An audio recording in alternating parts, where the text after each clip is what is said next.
बिस्मिल्लाहिर्रहमानिर्रहीम। अस्सलाम वालेकुम नाज़रीन, हाज़िर खिदमत है आपका मेज़बान अब्दुल कुद्दूस रावलपिंडी इस्लामाबाद की ताज़ा तरीन अपडेट्स और कुछ पेश गोइयों के साथ। नाज़रीन, बाबा जी दाता दरबार वालों से हम कई रोज़ से ये रिक्वेस्ट कर रहे थे कि मेहरबानी फरमाएं और कुछ हमें बताएं कि ये क्या होने जा रहा है जो इसराइल हमास जंग की वजह से सूरत हाल बनी हुई है और बेपनाह कत्लेआम किया जा रहा है फ़लस्तीनियों का, वो किस तरफ जाएगा, कब रुकेगा। और पाकिस्तान में जो बड़ी सियासी तब्दीली आ रही है, नवाज शरीफ वापस आ रहे हैं और अगले आम इंतखाबात के हवाले से नए पत्ते सेट किए जा रहे हैं, ये क्या मामला है। तो उन्होंने मेहरबानी की और रात उन्होंने जो हमें इस हवाले से गुफ्तगू की, उसने हमारे तो 14 तबक रोशन कर दिए हैं। आप भी सुनेंगे तो एक दफ़ा हिल कर रह जाएंगे। बाबा जी का ये कहना है कि दुनिया में तीसरी आलमी जंग की शुरुआत है और ये मशरिक़ वुस्ता से ही शुरू होगी। और उन्होंने ये इंकशाफ भी किया है कि अमेरिका और इसराइल ने लबनान और शाम पर हमले की बाकायदा धमकी दे दी है। वैसी ही धमकी दी गई है जिस तरह की 9/11 के बाद सदर परवेज़ मुशर्रफ को दी गई थी कि आपको हम पत्थर के दौर में धकेल देंगे।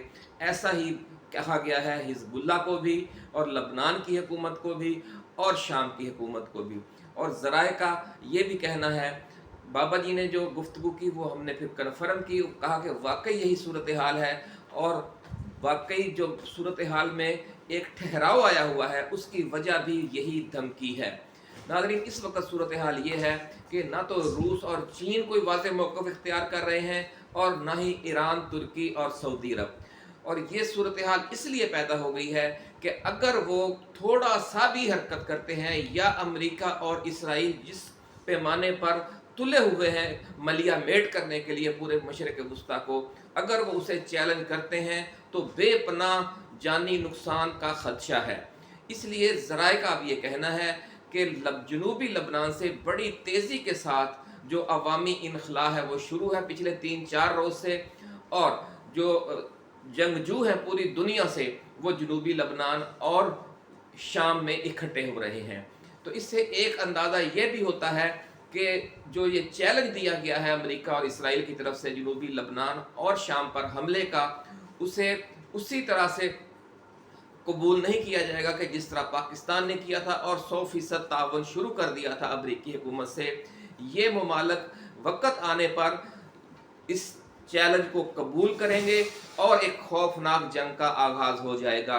बाबा जी दाता दरबार वालों ने भी यही पेशगोई की है तीसरी आलमी जंग के हवाले से और ये फरमाया है कि ये 7 साल जारी रहेगी। आगाज़ इसका आप समझ लें कि हो चुका है और जिस तरह का खून बह रहा है हमास में, आने वाले वक़्त में आपको वैसा ही खून लबनान में और शाम में बहता हुआ नज़र आएगा। और अगर इस मौका पर ज़्यादा सरगर्मी का मुजाहरा किया दूसरा स्ट्रेटजिक ब्लॉक ने, जिसके इम्कानात मौजूद हैं, हम आपको पिछली वीडियोज़ में भी बता चुके हैं। बाबा जी ने भी ये बात कन्फर्म की है कि वाकई इस तरह की सूरत हाल भी पेश आ सकती है। ये तो अब अल्लाह रब्बुल इज़्ज़त की जो करम नवाजी है उस पर है कि वो किस हद तक इस आजमाइश में डालता है उम्मत मुसलमान को। वगरना जो ये भी मुमकिन है कि बाज़ाब्ता जिस तरह रूस यूक्रेन जंग जारी है वैसे ही ईरान और अमेरिका के दरमियान बाकायदा जंग शुरू हो जाए और ये पूरा खित्ता उसकी लपेट में आ जाए। फिर ये जंग सिर्फ ईरान और अमेरिका की नहीं रहेगी बल्कि ये इराक में भी फैल जाएगी, ये शाम में भी फैल जाएगी, लबनान में भी फैल जाएगी, यमन में भी फैल जाएगी। और जब ये जंग इस पूरे खित्ते में फैलेगी तो ये पूरा जो रूट है बहिरा कुल्ज़म का और बहिरा रूम का, ये बंद हो जाएगा और फिर यूरोप को जो खलीज से जो तेल की सप्लाई है वो भी बंद हो जाएगी और पूरी दुनिया में महंगाई का एक बहुत बड़ा तूफ़ान आ जाएगा। और इसलिए ज़्यादा इम्कानात यही हैं कि ख़ुद अमेरिका भी ये नहीं चाहेगा कि ये ऑल आउट वार शुरू हो जाए। इसलिए ये प्रॉक्सी वार की सूरत में लड़ी जाएगी तीसरी आलमी जंग पहले फेज़ में। और उसमें यही होगा कि जो मैदान जंग है वो इराक, शाम और लबनान बनेंगे और उनका जो जनूबी हिस्से हैं ख़ास तौर पर, और जो बहिरा रूम का पूरा साहिली इलाका है वो भी, क्योंकि वहाँ पर जिस तरह हमने आपको पिछली वीडियोज़ में भी बताया था, वहाँ तेल और गैस के जो 4,600 ट्रिलियन क्यूबिक मीटर के जो ज़खायर हैं और जिनकी बेपनाह अरबों खरबों डॉलर में मालियत है, वही इस तनाज़े की एक बड़ी वजह बने हुए हैं।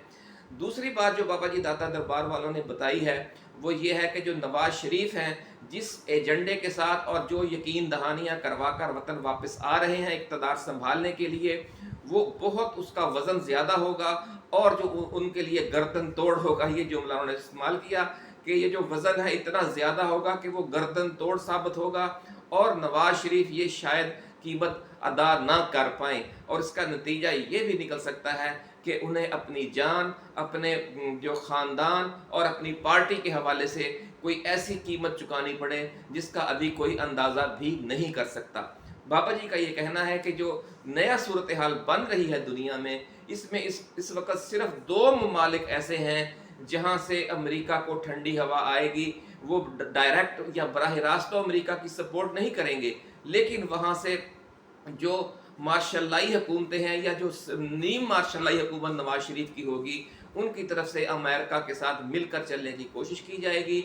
उनमें पहला मुल्क मिस्र होगा और दूसरा पाकिस्तान। जिस तरह से परवेज़ मुशर्रफ ने अफ़गानिस्तान पर हमले के दौरान पॉलिसी बनाई थी, इसी तरह की पॉलिसी फिर मियां मोहम्मद नवाज शरीफ बतौर सिविलियन मार्शल एडमिनिस्ट्रेटर बनाएंगे, और आप देखेंगे कि वैसी ही पॉलिसी जो अल फतह जनरल अब्दुल फतेह अस-सीसी, वो भी कमोबेश वैसी ही पॉलिसी अपनाएंगे। बाकी जो आलम इस्लाम है उसमें जो सऊदी अरब का बुलाक है वो गैर जानबदार हो जाएगा और पस मंज़र में रहकर अमेरिका की मुखालफत करेगा, और जो ईरानी बुलाक है वो बिल्कुल फ्रंट लाइन पर आ जाएगा, और उसकी जो प्रॉक्सीज़ हैं, जो उसके हमायत याफ्ता ममालिक हैं, वो इस पूरी जंग में अमेरिका के साथ शरीक होंगे। ये पहला मरहला होगा। और सेकंड फेज़ में बाबा जी का ये कहना है कि वो सेकंड फेज़ चंद माह के बाद आ जाता है या चंद सालों के बाद। फिर सऊदी अरब, ईरान, तुर्की, रूस और चीन, ये सब ममालिक इकट्ठे होकर जवाबी हमला करेंगे और फिर ये पूरा खित्ता आज़ाद हो जाएगा। नाज़रीन, आपको याद होगा कि हदीस मुबारका भी है कि अर्ज़ शाम में क़यामत से कबल अर्ज़ शाम में एक बड़ी जंग शुरू होगी, मलहमतुल कुबरा, और उसमें इतना खून बहेगा, इतना खून बहेगा कि जो गोश्त की इंसानी गोश्त के लोथड़े यूं बिखरे फिर रहे होंगे। जो हमास पर अभी हमले हो रहे हैं, ख़ासतौर पर जो कल मिनी एटम बम का जो non nuclear mini atom bomb है अमेरिका ने फराहम किए हैं, उनका जो हमला हुआ है तो उसमें यही सूरत हाल थी कि 1.5-2 किलोमीटर दूर तक उस गोश्त के लोथड़े जो मकामी जो लोग उसकी जद में आए वो फैले हुए थे और बहुत खौफनाक मंजर था। अब ऐसा ही मंजर जो अल्लाह वाले हैं वो जनूबी लबनान में, शाम में और इराक में दोबारा देख रहे हैं। अल्लाह ताला रहम फरमाए। लेकिन बाबा जी का ये कहना है कि ये पहली जंग होगी जिसमें इसराइल भी उसी तरह लहू लुहान होगा जिस तरह आलम अरब पिछली जंगों में हो चुका है या इस वक्त हो रहा है। सिर्फ हमास, हिजबुल्लाह और जो इराकी और शामी हुर्रियत पसंद हैं उनका खून नहीं बहेगा, बल्कि इसराइल में भी पहली बार बहुत बड़े पैमाने पर खून बहेगा। ये पेशगोई भी बाबा जी दाता दरबार वालों ने की है, और ख़ास तौर पर उन्होंने ये फरमाया है कि जो पाकिस्तान की सियासत है उसमें भी इस हवाले से बड़ी बड़ी तब्दीलियाँ आएंगी। कुछ इम्कानात ये हैं कि जो नवाज शरीफ को वापस लाया जा रहा है कि ये एक जो मंसूबा बना है, किस तरीके से मामलात को कंट्रोल किया जाएगा, कि ये मामलात किसी हद तक कंट्रोल में रहेंगे। लेकिन ज़्यादा चांसेस बाबा जी कह रहे हैं कि यही नज़र आ रहे हैं कि पाकिस्तान में हालात ख़राब हो जाएंगे और जो अवाम है वो इस सारे जो एक सिस्टम तैयार किया गया है इसे कबूल नहीं करेगी। इस हवाले से क्या रिएक्शन होगा और क्या मंजरनामा वो देख रहे हैं, ये हम आपको अगली वीडियो में बयान करेंगे। इसलिए जो हमारे नए आने वाले दोस्त हैं, हम उनसे ये गुजारिश करेंगे कि वो इस चैनल को सब्सक्राइब करके बेल आइकन ज़रूर दबाएं, ताकि हमारी जो ऐसी ही एक्सक्लूसिव वीडियोस हैं और ख़ास तौर पर जो बाबा जी दाता दरबार वालों की तरफ से और जो रूहानी रहनुमाई की जाती है और वो हम आपके साथ शेयर करते रहते हैं, वो आप तक बर वक्त पहुँचती रहें। नाज़रीन, ये जो तीसरी आलमी जंग है, बाबा जी का ये कहना है कि ये कम अज़ कम 7 साल तक जारी रहेगी, और आप अंदाज़ा लगा लें कि इस वक्त 2023 है, यानी 2030 तक ये पूरा जो हमारा खित्ता है ये जंग की लपेट में रहेगा। और न सिर्फ ये रहेगा, बाबा जी का कहना है कि न सिर्फ ये मशरक़ वुस्ता जंग की लपेट में आएगा, बल्कि जो अफ्रीका है, शुमाली अफ्रीका और मगरबी अफ्रीका और मशरक़ी अफ्रीका, वो भी इस जंग की लपेट में आ जाएगा। और जो जनूबी एशिया और वस्त एशिया है, वहाँ तक इस जंग के जो शोले हैं वो फैल जाएंगे। उसमें पाकिस्तान है, भारत है, श्रीलंका है, چین ہے اور مشرق اور وسط ایشیا کے ممالک ہیں، ترکی ہے، آذربائیجان ہے، یہ سارا خطہ اس جنگ کی لپیٹ میں آ جائے گا۔ اللہ تعالیٰ رحم فرمائے۔ لیکن بابا جی کا یہ کہنا ہے کہ اس جنگ کی وجہ سے پھر دنیا پہلی دفعہ، یعنی پوری صدی میں پہلی دفعہ حقیقی معنوں میں یہ جو نو آبادیاتی نظام ہے، یہ جو IMF کی غلامی ہے، اس سے ہمیشہ ہمیشہ کے لیے آزاد ہو جائے گی۔ یوں بھی کہتے ہیں کہ آزادی کے لیے بڑی بھاری قیمتیں دینا پڑتی ہیں، اور اس وقت وہ مرحلہ ناظرین آ چکا ہے۔ دعا فرمائیں کہ اللہ تعالیٰ اس پورے خطے کے عوام پر رحم فرمائے، اور وہ جو آزمائش ہے وہ کم از کم ہو، اور جو نقصانات ہیں وہ بھی کم از کم ہوں۔ اسی کے ساتھ اب ہم اجازت چاہتے ہیں، ایسی ہی ایکسکلوسیو ویڈیوز کے ساتھ، پیش گوئیوں کے ساتھ جلد دوبارہ حاضر خدمت ہوں گے۔ آپ اپنا، اپنے دوستوں، رشتہ داروں اور گرد و نواح میں رہنے والے تمام اہل وطن کا بہت خیال رکھیے گا۔ اللہ حافظ۔ پاکستان زندہ باد۔